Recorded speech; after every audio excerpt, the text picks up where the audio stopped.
Então, continuando aqui, nosso último bloco,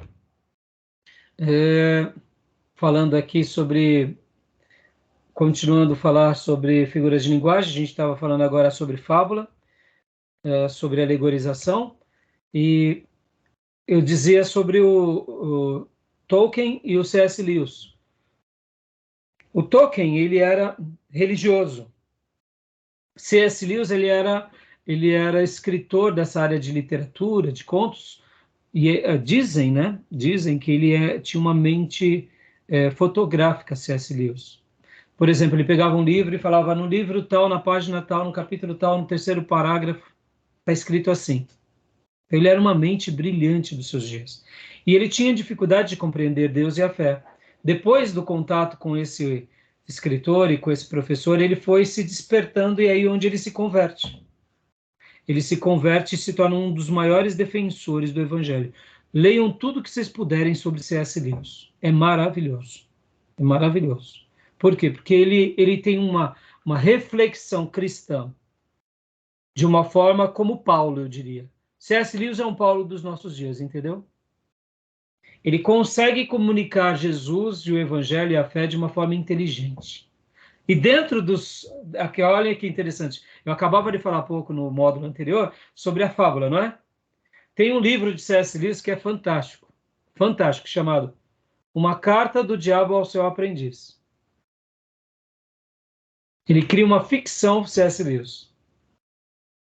Então imagina você estar lendo um livro, pastor, lá no trabalho, uma carta do diabo para o seu aprendiz. O que os outros vão achar que você é? Hã? Satanista, com certeza. Não é? Né? Você acredita que quando eu li esse livro, eu tinha que pôr uma capa nele, porque eu vinha lendo na condução, o pessoal falava, pelo amor de Deus, esse cara é o próprio filho do capeta. Ninguém me conhecia, imagina você lendo esse livro. Você já... Ah, então, você leu esse livro? O que você achou, pastor? Não, então, eu tenho três dele, né? Eu já li o Cristianismo Puro e Simples, O que você achou do cristianismo puro e simples? sensacional. Essa pegada que o senhor mencionou, né? O fato dele ser ateu, eu acredito que ele consegue, com clareza, mostrar um pouco o lado dessa mente não crente e com a pincelada do que o cristão precisa entender na mente do incrédulo, né? Sim. Bom, enfim, e o contexto em que é escrito, o senhor certamente sabe, né? Eram mensagens que ele pregava para a Rádio BBC de Londres, que depois foi compilada num livro. Eu acho sensacional. Para mim, me edificou bastante, me edificou bastante. Porque nem todo mundo, falando um pouco sobre esse primeiro livro, compreende o Evangelho simplesmente pelo aspecto da fé. Sejamos honestos, irmãos. Vamos aqui usar de uma fábula, tá? Não parece que o diabo está nas pessoas? E que as pessoas são o próprio diabo? Sejamos honestos. Tem hora que você fala, não, não existe o inferno. O inferno está por aí, ó. Nós sabemos que existe inferno porque nós acreditamos nas Escrituras e fomos tocados na nossa percepção e conseguimos discernir que aquelas pessoas que vivem essa vida miserável são mensageiros de Satanás, mas por causa que escolheram viver uma vida ruim, certo? Mas não é porque aqui é o inferno, mas quando a gente vê a vida nesse embate pelo que enxergamos, parece que aqui é o céu e aqui é o inferno. Não é assim? Então, C.S. Lewis ele consegue se comunicar para essas pessoas que têm uma mente racional e que não conseguem ver além do véu. E ele tenta, por meio de toda a clareza que ele tinha, porque ele era assim, ele tenta decodificar a mente dessas pessoas, dizendo: olha, eu pensava assim. No entanto, foram essas informações que me fizeram compreender Deus e por isso que agora eu creio nele e creio no Evangelho e sigo a Cristo. Então é fantástico, é fantástico. Por isso que eu disse, lembra do módulo anterior, Gil e pastor, que eu falei que Pedro é Pedro, Paulo é Paulo? Possivelmente nós nunca iremos ser úteis numa universidade de catedráticos, mas seremos úteis para um rebanho, para quem sabe milhares de pessoas. Deus vai separar alguns para as universidades. Deus vai separar alguns para ser cientistas. Está entendendo? Deus pode fazer de nós algo extraordinário. Aí vai ser o que? O dom de Deus em nós. Entendeu? Agora, Carta do Diabo para o seu aprendiz, você leu? Não. Então depois você leia. Eu vou dar Ainda não. uma, não é spoiler, tá? Mas eu vou dar uma dica. Eu É, gosto. hã? Eu gosto. Eu já me vou preparado, né? Isso, ó. É uma ficção aonde um diabo, um diabo experiente, velho e sábio lá do inferno, está treinando o seu sobrinho, que é um diabinho, que está sendo catequizado por ele, de como impedir os seres peludos de carne e osso e quente a não se encontrar com o inimigo deles, que é o eterno. É isso. Então ele vai chegar para o sobrinho e vai falar: olha, sobrinho, é o seguinte, você não pode deixar aquele cara encontrar com aquela irmã que tem aquele livro. Então, que eu faço, tio? Então, você vai ter que criar essa estratégia. Começa a confundir ele, tirar ele, a desfocar ele. Aí o sobrinho vai prestando os relatórios e o diabo velho, experiente, vai dando as dicas. E o que ele faz de certo, o sobrinho, o diabo velho fala, então agora você vai fazendo isso. Quando ele não consegue, porque a mente daquele ser peludo, que tem sangue quente, e começa a dar ouvido lá para as reuniões de oração, pensando sobre coisas de eternidade, ele fala, tio, agora eu não sei o que fazer. Então você vai criar outra estratégia. Porque o que importa é o seguinte, que esse ser peludo nunca se conecte com o nosso inimigo, que é Deus, entendeu? É isso. Irmão, isso é uma fábula ou não é uma fábula? Fantástico. Aí eu te digo, que tipo de mensagem é essa? Fábula. Entenderam o que eu falei? Os ocidentais têm essa percepção para fábula. Outra percepção que a gente tem é para ficção. Eu, particularmente, sou apaixonado em ficção. E também tem uma tônica evangelística, né? Porque, vamos pegar Crônicas de Nárnia, por exemplo. Eu não sei a quantidade de pessoas que foram alcançadas, mas se a pessoa tiver um pouco mais antenada, vai surgir algumas questões, né? Perguntas Sim. que vão remeter ao eterno. Então, E você falou tudo. Eu não citei a obra clássica de C.S. Lewis, As Crônicas de Nárnia. O que a Disney fez em lançar os filmes foi baseado na obra, que já é maravilhoso. A exatamente. obra é espetacular. Então, o que acontece? As Crônicas de Nárnia, pastor, na realidade é uma leitura do Evangelho por meio da fábula para as crianças e adultos entenderem a obra de Deus. Só isso. Estão entendendo o que eu quero dizer? Que Deus vai usando cada um. Ó, Deus usou um ferreiro, Deus usou um catedrático. Deus vai usar quem Ele quiser. Que Deus nos use também, amém? Então, Amém. você vê, figuras de linguagem. Você já imaginou que você poderia ser útil na fábula? Entendeu o que eu quero dizer, irmãos? Tem coisas que a gente nem imagina. Sejamos honestos. Eu nem imaginava. Eu não imagino uma coisa como essa. Não faz parte da minha alçada. Mas vai saber o que Deus tem para nós. Tá entendendo? Por isso que é parábola, alegorização, né? Aqui no caso, a gente acabou de ver, no caso, a fábula, né? Vamos lá, continuando aqui. Então a gente viu a fábula e agora a gente vê o enigma. A enigma tem lá, né? Lembra quando Sansão faz o enigma com os filisteus?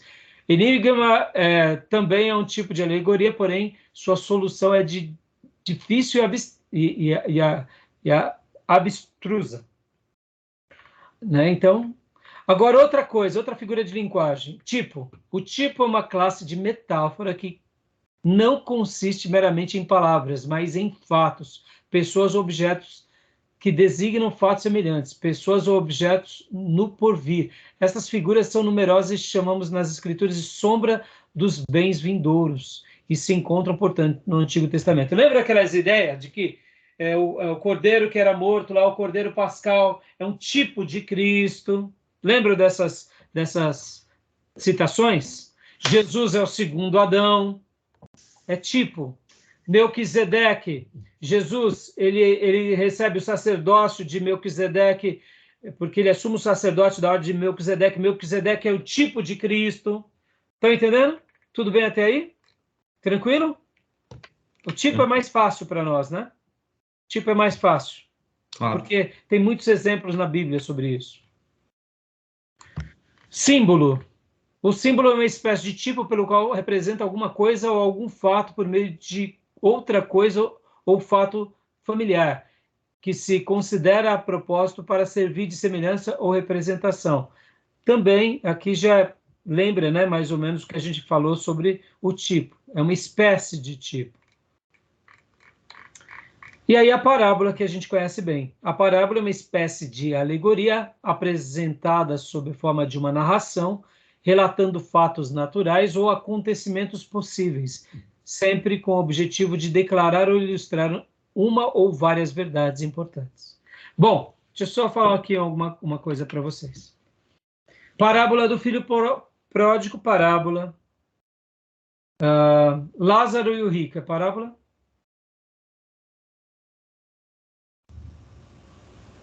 E aí, o que vocês acham? Tchan, tchan, tchan, tchan. Pastor, Hum, Lázaro e o rico, eu acho que não é parábola. Eu acho que é meio que talvez a expressão que o senhor estava usando antes sobre uma fábula, talvez mais parecido com fábula. só estou fazendo essa pergunta porque algumas parábolas são características. Jesus contou uma parábola. O escritor registra que era uma parábola. Ou pelo menos, nas traduções, quem fez as traduções coloca lá, parábola tal. Ele, na hora que ele está fazendo a leitura, ele usa alegorias, figuras de retórica e fala que é uma parábola. Identifica como tal. Algumas Bíblias do rico e do Lázaro vão falar parábola do rico e do Lázaro. O texto sagrado não diz que é parábola.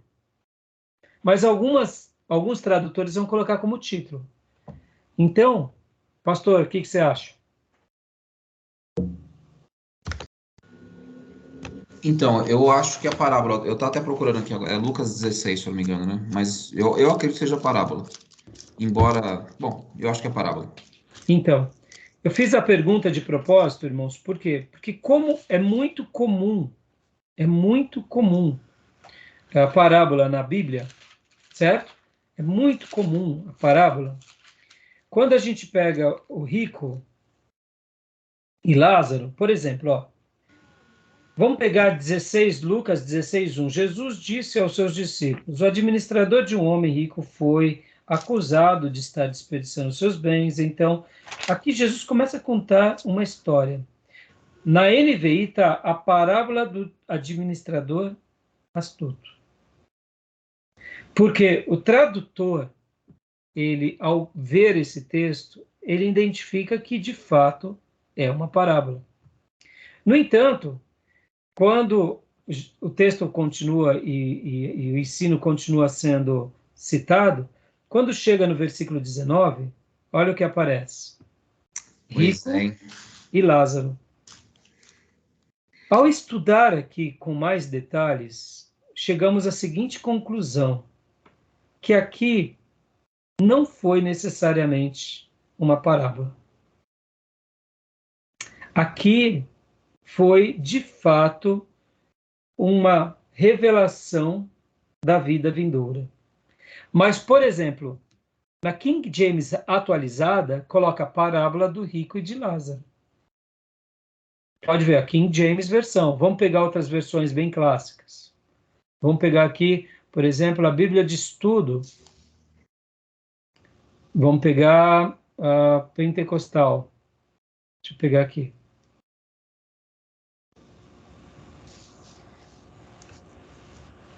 Onde está?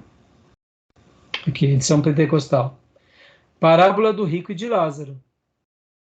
Várias Bíblias vão colocar em cima parábola. Pastor, Ah, no verso 23, assim, só analisando o texto mesmo, né? Se a gente for seguir a risca, a impressão que se tem é que o rico, ele consegue perceber o local em que Lázaro está. Por esse motivo, não seria talvez uma história, porque acho que a consciência do inferno, obviamente, a pessoa vai ter, mas enxergar que um ente dele, alguma pessoa com quem ele teve relacionamento está nos céus, talvez já não caberia? Então, por isso que a gente, assim, por isso que você pode ver que os tradutores e tradutores sérios, a gente não está falando de neopentecostal nem de tolinhos, a gente está falando de gente estudada, linguistas. Na hora que eles fazem o título, eles preferem achar que é uma parábola e realmente dá margem a uma parábola. Dá margem. No entanto, a NVI não coloca, e algumas outras versões também não colocam. E aí fica a pergunta, é parábola ou não é parábola? E aí, pastor? E eu digo para vocês, eu particularmente acredito que aqui o rico e o Lázaro não seja uma parábola, seja, de fato, o que acontece no mundo espiritual. Como Cristo é Deus e ele tinha sua onisciência plena, ele estava discutinando um diálogo que acontece o tempo todo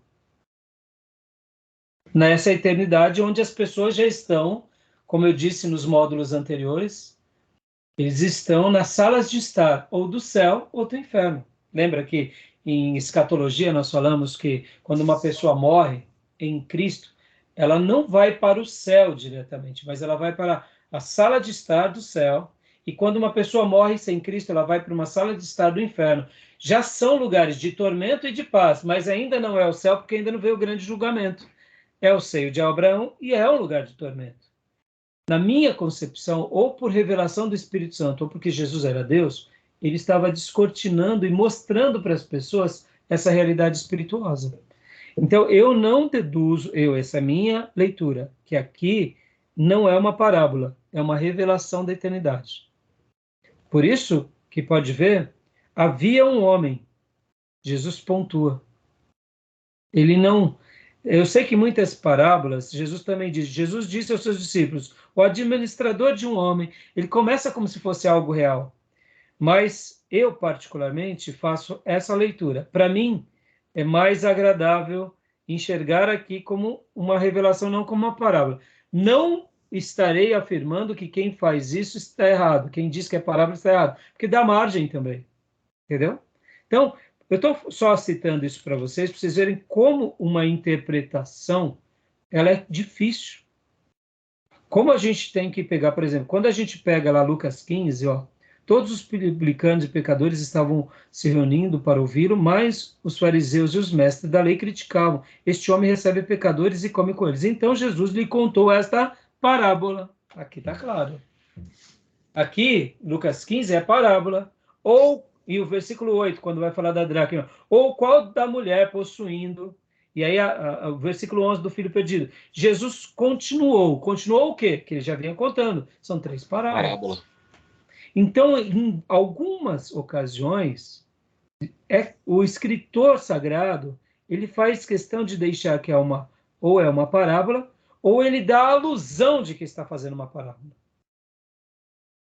Mas, em alguns casos, ele explica. Em outros casos, não. Por isso que ali, eu particularmente, não vejo nenhum problema de ser, de fato, uma revelação. Mas também faço uma leitura de parábola. Entendeu? Porque... Tinha essa dúvida também. Fica em dúvida. Aqui nós não sabemos se, de fato, é ou não é. Pode ver que a maneira em que Jesus, ou que Abraão responde para aquele homem que está no lugar de tormento, é muito forte. Né? Ele dialoga com... Há um diálogo nesses lugares. Há um diálogo, né? A gente tem a ideia de que o céu é em cima e o inferno é embaixo, mas é como se fosse literalmente no mesmo patamar.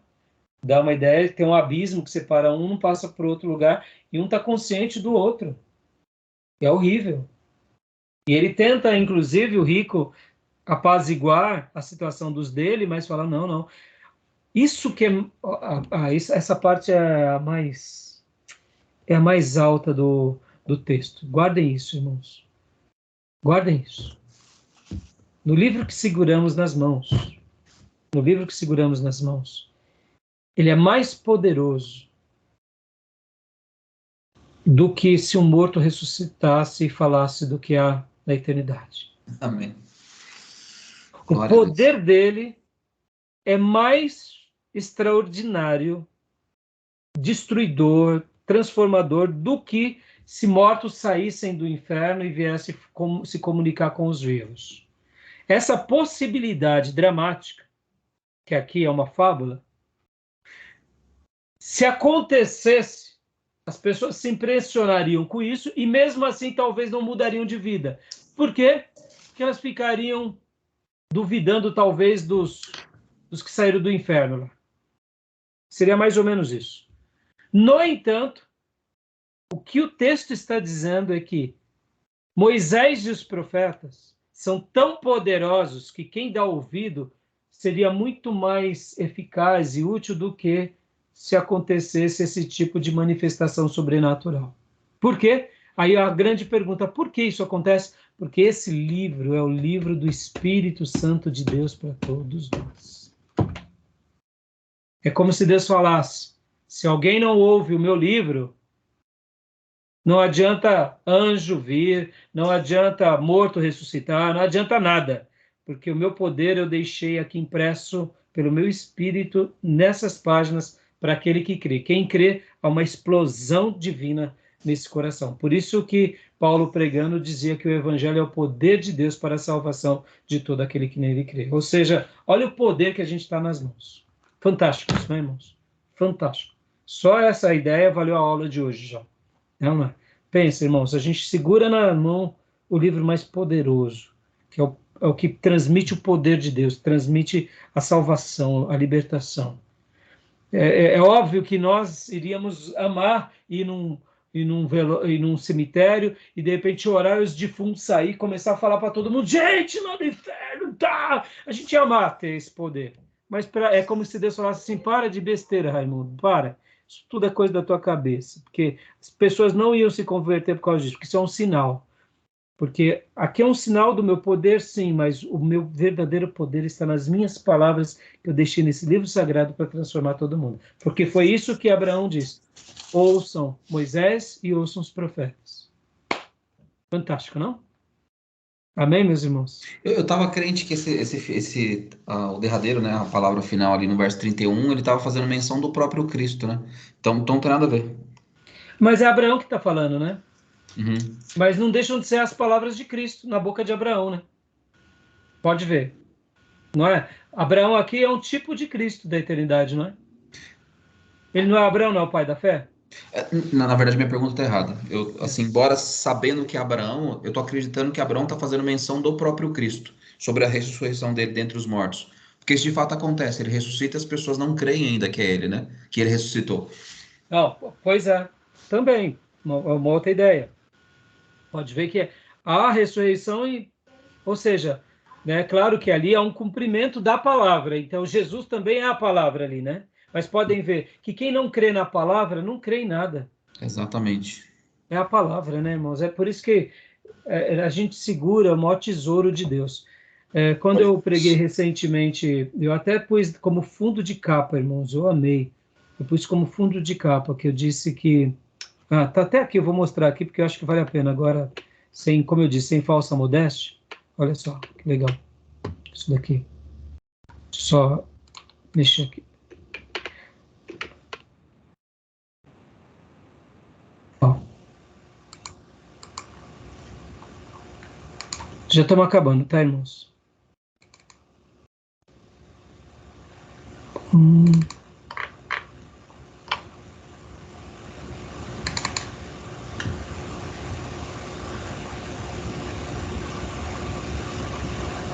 Onde está? Não sei. Acho que eu perdi. Tá nas minhas redes sociais. Eu pus na minha capa. Onde está? Qual que era a mensagem?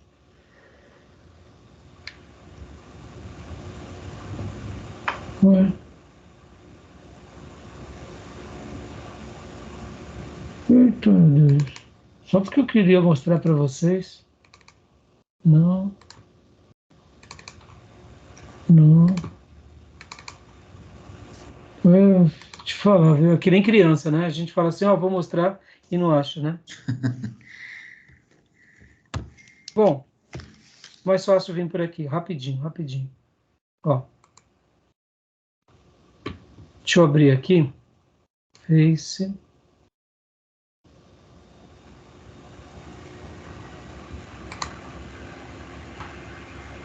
Ó, aqui. Nas minhas redes sociais eu publiquei essa frase.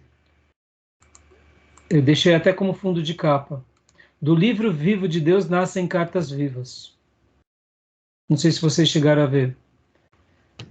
Do livro vivo de Deus. Feito menção. É uma aula eu fiz. Eu amei. Eu acredito muito nisso, sabe, pastor Edil? Nós somos cartas vivas. Mas a gente só é carta viva, uma folha viva, porque a gente crê no livro vivo. Entendeu? Pode ver. Se a gente não crê no livro vivo, a gente não é carta viva. A gente só é carta viva porque um dia a gente passou por aqui e deixou com que esse poder, né? Então, assim, essa história, a história de que nos profetas, nas leis, no evangelho, é o maior poder de Deus. A gente está na nossa mão. Tá bom? Beleza, vamos acabar aqui rapidinho, senão vai ficar muito tarde e eu já passei um pouco da minha hora e eu não quero demorar mais do que o tempo. Ó, rapidinho então. Parábolas a gente já viu, né? Beleza, a gente já sabe o que é. E aqui, agora o último de todos era esse daqui. Figuras de retórica, terceira parte. Desejando acrescentar a este capítulo algumas figuras de retórica que o Dr. Lund omitiu a fim de fazer mais concisa sua obra. Consideramos útil acrescentar essa lição a fim de facilitar o emprego desta obra como livro de texto e também para o estudo e leituras particulares. Aí vem o símile, que é aquela semelhantes, que é parecido com metáfora, né? Vem a interrogação, que não deixa de ser uma pergunta de retórica. A palavra interrogação procede de um vocábulo latino que significa pergunta, mas nem toda pergunta são figuras de retórica. Somente quando a pergunta encerra uma conclusão evidente é que é uma figura literária. E aí ele vai falar apóstrofe também. A apóstrofe se assemelha muito à personificação ou prosopopeia. A palavra apóstrofe procede do latim apóstrofe e esta do grego apo, que significa de e stefo, que quer dizer volver-se.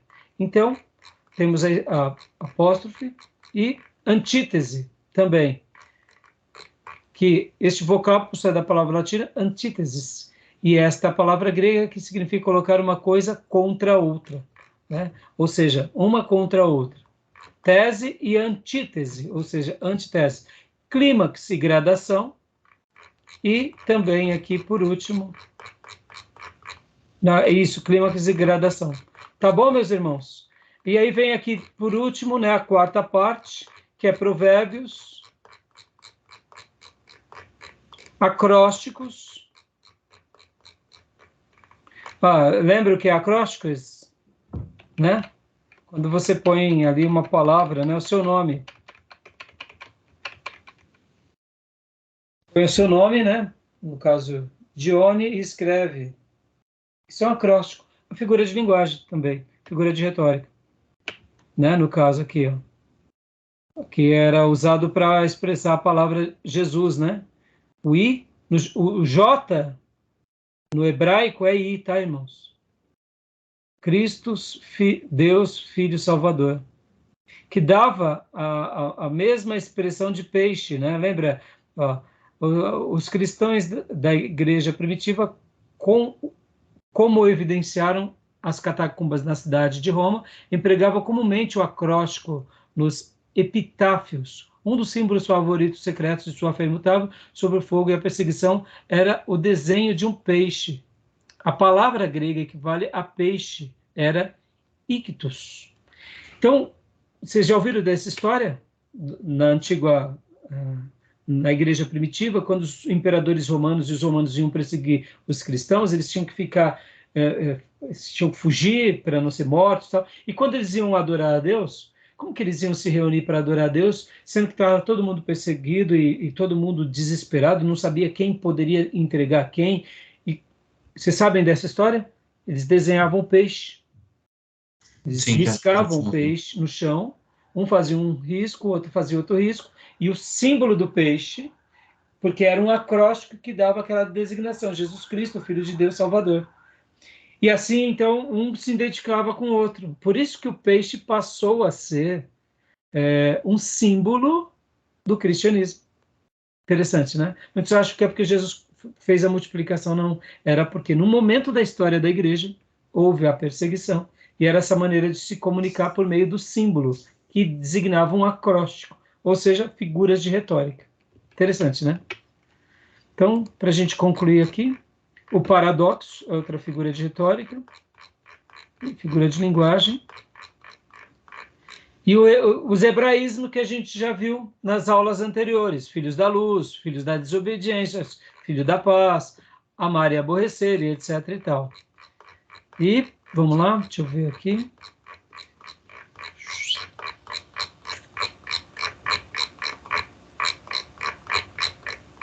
E aqui vem, por último, no livro, essas considerações de uma linguagem simbólica. Abelha, peixe, aí são coisas que vocês viram dando uma ideia, né, de símbolos, né? Ó, por exemplo, a arca representa Cristo. São símbolos que é importante a gente entender. Adultério, infidelidade, águia, poder. Chifre, por exemplo, é poder também. Azeite, fortaleza, unção, saúde. O bode, no cabeça, um símbolo do poder tirânico, do tirano usurpador, né? Então, vários símbolos que é interessante. O cão, símbolo de impureza e apostasia. Pode ver como é curioso, né? Para a nossa cultura, o cão é um símbolo de pet, de algo de confiança, mas nos dias bíblicos era outro significado, né? Então, aí vem os símbolos aqui, e dessa forma nós chegamos ao fim do nosso livro.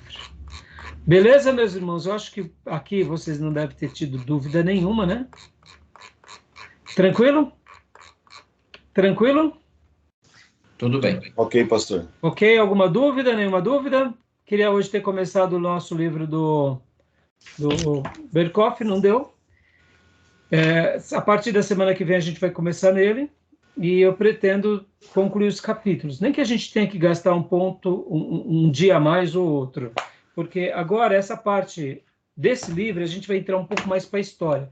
Vocês já começaram a ler esse livro? Não.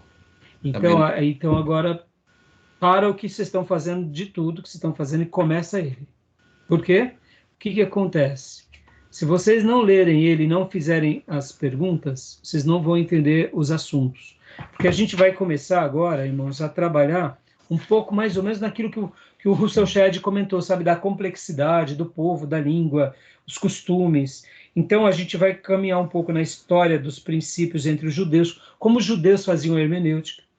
Aí a gente vai trabalhar um pouco na história da hermenêutica, como eram as principais interpretações judaicas.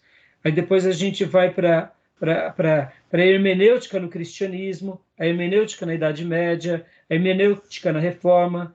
E então, assim, vai ser um pouco mais... Esse ponto é um pouco mais teológico. Compreender a gente saiu da base... Como que a gente faz uma hermenêutica?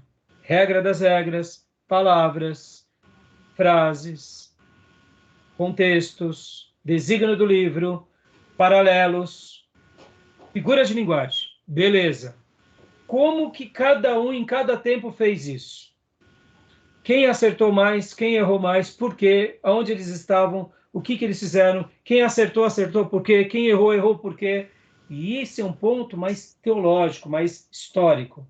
Então vai exigir de vocês uma leitura mais apurada. Então pare tudo que vocês estiverem fazendo e comecem a ler, tá? Para quê? Leiam bastante. Vocês vão ver que as perguntas deles, aí vai ser caroço de angu. As perguntas desse livro é difícil. Se vocês não souberem, não conseguirem responder, a partir da leitura... Percebam, esse daqui vocês viam que vocês tinham uma pergunta, mas o que é mesmo isso? Voltava lá e buscava a resposta, não é assim? Esse não. Ele vai pressupor que vocês já sabem alguma coisa. Então vai ser um caroço de angu. Então eles vão falar assim, como que fulano fez isso? Fala, pô, e agora? Vocês verem como que a arte da interpretação, a gente precisa nadar em outras águas. É isso que eu falo. A gente precisa de nadar em outros mares. porque se a gente não nadar, a gente nunca vai poder interpretar. E, pastor, e que tipo de mares? Todos os tipos. Vamos pensar assim, seria ótimo se vocês pudessem ler hermenêuticas católicas, hermenêutica de tudo que é jeito. Por quê? Por que eles fazem essa interpretação? Por que eles puxam para cá? Não vai ter tempo hábil de vocês fazerem esses estudos e eu orientar vocês. No entanto, por que os judeus erraram tanto na sua interpretação? Por que os judeus dos dias de Esdras, Esdras era o escriba e Esdras era fiel, e os escribas do dia de Jesus era tudo perdido? A hermenêutica, a forma que eles interpretavam. Estão entendendo, irmãos? Sim. Como a igreja primitiva foi forte, e por que ao longo do tempo eles começaram a adorar ídolos, foram por outros caminhos? A hermenêutica. A hermenêutica. O que faz a diferença entre nós, igrejas históricas ou igrejas, eu diria, de tradição, e dos neopentecostais? A hermenêutica. Por que a gente tem um jeito de seguir igreja e eles têm outro jeito de seguir igreja? A hermenêutica. A interpretação. Eles negociam certas coisas, nós não negociamos. E aí onde entra o perigo? Será que a gente está negociando alguns valores? Será que a gente está permitindo algumas coisas inclusivas para a gente ser aceito na sociedade? Hermenêutica. Isso é tudo interpretação. Estão entendendo, irmãos? Por que uma igreja continua sendo uma igreja que continua proclamando a reforma, continua se chamando protestante, continua crendo nas escrituras, não tem medo de falar, de se unir a um grupo? Por exemplo, eu sou um defensor da reforma. Se alguém me chamar de puritano, eu vou ficar dando... Eu não vou olhar como... Podem até me chamar como humilhação, mas eu vou me sentir honrado, que eu estou seguindo o caminho dos puritanos. Está entendendo? Enquanto outros falam que os puritanos são ultrapassados, são retrógrados, tudo bem. Para mim, isso é importante. Para eles, não.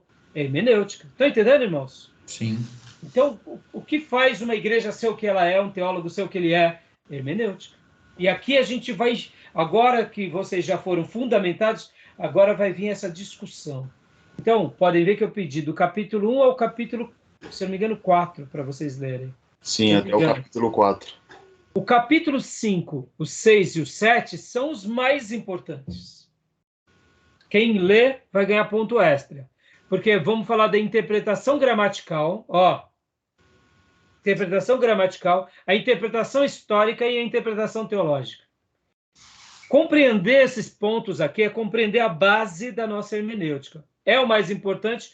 Eu parei aqui porque já deu bastante leitura, já deu bastante tarefa. No entanto, eu sugiro vocês lerem também. Por quê? Porque o nosso tripé da hermenêutica protestante reformada, ela é gramatical, ela é histórica e ela é teológica. Pastor, mas o senhor que não vai dar tempo de a gente estudar, a gente teria que ficar mais um módulo, entendeu? Podem ver, hoje é a 7ª aula. Eu vou ter que fazer mais 3 aulas para a gente concluir essa parte. Mas eu vou dar síntese para vocês, o suprassumo nessas 3 aulas desse livro. Mas o ideal era a gente ter mais 7 aulas só sobre esse livro. Só que aí a gente vai arrastar muito o nosso curso. Entendeu? Por exemplo, a gente tem que acabar nessas 3 aulas para a gente ir para homilética. Porque ainda a gente tem a matéria de homilética até o final do ano. Já estamos em setembro. Era já para a gente ter zerado. Mas assim, irmãos, me permite, a gente está nesse formato e aqui fica até uma pincelada. Quem sabe para os próximos módulos a gente vai ter esse quinto, entendeu? Para a gente progredir mais. Vamos pensar nessa hipótese, tá bom? Legal. Não é nem pelo valor, nem nada disso, mas pelo rendimento. Porque talvez em homilética a gente vai precisar de terça e quinta. Mas eu, particularmente, como minha proposta para vocês aqui não é seguir simplesmente um currículo por data, mas é uma formação para que vocês tenham, sabe, assim como eu fui bem treinado, eu fui. O Dr. Paulo que deu essas matérias para mim, irmãos. O Dr. Paulo, então eu louvo a Deus por ter sido bem alimentado nisso, que essa fez a diferença na minha vida toda. Até hoje, por exemplo, eu tinha tudo para ser um neopentecostal. Eu gosto do mercado financeiro, eu gosto do business, eu gosto de marketing, eu gosto de estar antenado em ações, eu gosto de discutir política, eu poderia ser um neopentecostal de mão cheia. Eu não consigo. Porque quando eu pego essa Bíblia aqui, a minha Bíblia ela é gramatical, teológica e histórica. E neopentecostal é uma roupagem que não tem a ver com a minha Bíblia. E eu poderia. Ou seja, eu me considero um reformado, um batista nacional independente, muito batista nacional independente, com gostos reformados e que eu amo e eu não abandono. Tanto é que falei há pouco que aquela máxima do livro vivo de Deus nascem cartas vivas, é o que eu acredito. Simples assim. Entendeu? Então, assim, esse ponto é magnífico. Pense, de repente, aí, quem sabe a gente faz até o final do ano só isso mesmo também. A gente faz 14, não tem problema. Faz 14 módulos, extravasa. Porque, irmãos, como eu disse, a hermenêutica, ela não é a coluna vertebral, ela é a medula. É a medula da coluna vertebral.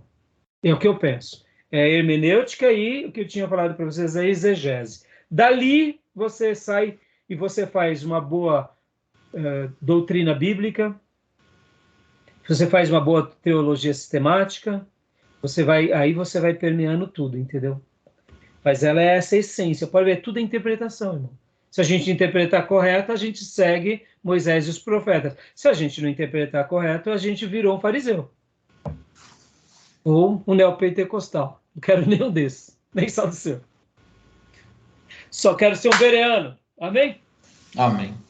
Amém. Beleza, meus irmãos? Tudo bem? Passamos um pouco mais da hora, mas tudo jóia aí? Tranquilo? Ok, tranquilo. Graças a Deus. E última coisa que eu ia até... Deixa, não tem problema estar gravando. Chame os amigos da igreja para participar com a gente, sabe? Conhecer o seminário. Divulguem para os colegas. Um dia, mesmo que não entendam tudo, eu sei que realmente não vão entender, mas divulguem, porque a pessoa... Uma mensagem que fica uma centelha de esperança para a pessoa querer estudar mais, né? Você vê hoje, por exemplo, falamos de fábula. Quem diria que eu ia defender fábula? Estão entendendo? Quando a gente for trabalhar sobre homilética, eu vou falar muito sobre os 3 tipos de sermãos mais usados, temático, textual e expositivo, mas eu vou fazer uma defesa de alegorização. Porque, para mim, John Bunyan é genial. C.S. Lewis é extraordinário. Que tipo de pregadores eles eram? Mito, fábula, parábola. Foram bem-sucedidos? Foram. Por quê? Porque o que importa não é o estilo do seu sermão. O que importa é a sua hermenêutica. Você pode ser um pregador de conto, de fábula, mas ser fantástico na sua interpretação. Fiel. E você pode dizer que é temático e ser um neopentecostal, que só prega besteira. Tá bom, meus irmãos?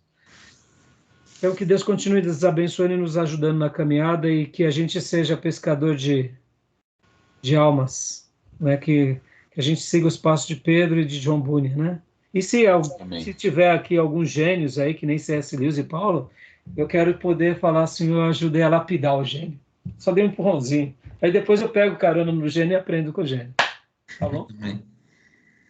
Falou, meus irmãos? Amém, pastor. Deus abençoe. Alguma dúvida, algum comentário? Não. Não. Então, que Deus nos abençoe e nos vemos, querendo Deus, semana que vem. Amém, Continue pastor. orando por nós, que a gente precisa bastante de oração. Tá bom? Amém. Obrigado. Deus abençoe, meus irmãos. Graças a paz, bom descanso, abração. Até a semana que vem. Até semana que vem. Deus abençoe. Bom descanso. Amém.